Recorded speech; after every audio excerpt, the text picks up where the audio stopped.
Rebecca Hammond, a supervisor at Cathay Bosch. Welcome to Your Net Worth in Focus, a video series committed to answering personal financial planning questions. I'm here today with my colleague, Michael Andrews. As seasoned service professionals, we provide a full range of accounting, tax, and advisory services to closely held businesses and individuals. As members of Cathay Bosch's Personal Financial Service Group, we both specialize in protecting and maximizing individuals' financial legacies. Welcome, Michael. Hi, everyone. Thanks for joining us. Today, Michael, we'd like to discuss Roth IRAs versus traditional IRAs and how to decide which one is right for you. Let's start by defining the two types. A traditional IRA is an individual retirement account that allows you to make contributions to on a pre-tax basis if your income is below a certain level and pay no taxes until you withdraw the money.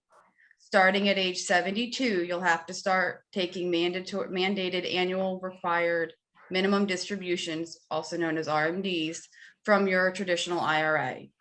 Those withdrawals are taxed as ordinary income. However, if you withdraw the money before age 59 and a half, you may also be subject to a 10% early withdrawal penalty and state tax penalties.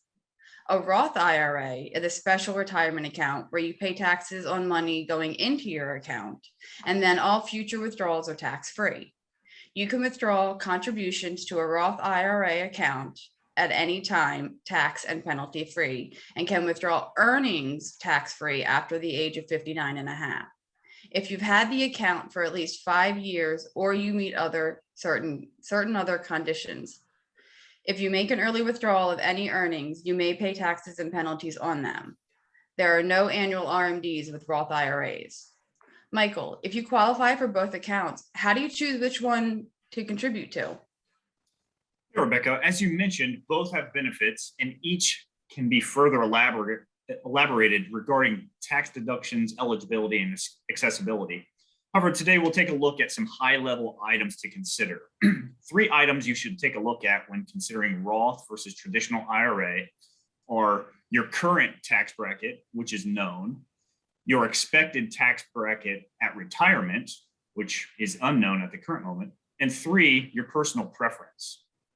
Generally speaking, if you think you'll be in a higher tax bracket when you retire, a Roth IRA may be a better choice. For example, you'll pay taxes now at a lower rate on your contribution. However, when you withdraw the funds in retirement, those will be taken out tax-free when you're in the expected higher tax bracket.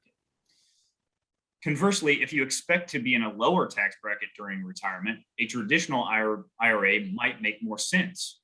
You'll get a tax benefit today on your contribution when you're in a higher tax bracket, but pay taxes on your withdrawal in retirement when you may be in the lower tax bracket. I see. But I hear some individuals' income level may be too high to contribute to a Roth IRA. Is this a common misconception? That's correct, Rebecca. Roth contributions begin to phase out at income levels of $125,000 if you file single, or $198,000 for married filing jointly. However, if your income exceeds these phase outs, you could consider contributing to a non-deductible IRA. These are available regardless of your income. And a strategy you could use is something called a backdoor Roth IRA conversion. Once you've made the non-deductible contribution, convert that into a Roth asset. There are other factors to consider when using the strategy. For example, if you have other traditional IRA accounts. And because of its complexity, please consider taking advice from a financial advisor or your tax accountant. Is there anything else an individual should consider when selecting an IRA account? Certainly. It's important to keep track of any tax legislation that may be coming out of Washington. As we've seen some early draft legislation, it suggests that we could see some changes to retirement accounts, including both traditional and Roth IRAs. Thank you, Michael, for helping to highlight some of the benefits of a Roth IRA versus a traditional IRA and items to consider when selecting. As a reminder to our viewers, Every Roth IRA or traditional IRA contribution should be discussed with a qualified tax professional or financial advisor.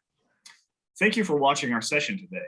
If you have any questions regarding future financial planning decisions, please join us on our November 10th webinar on IRA and Roth IRA planning.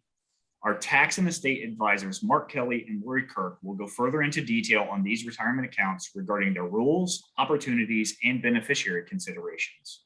You can register using the link below or visit katzabosh.com resources and events page. We look forward to seeing you there. Thank you, everyone.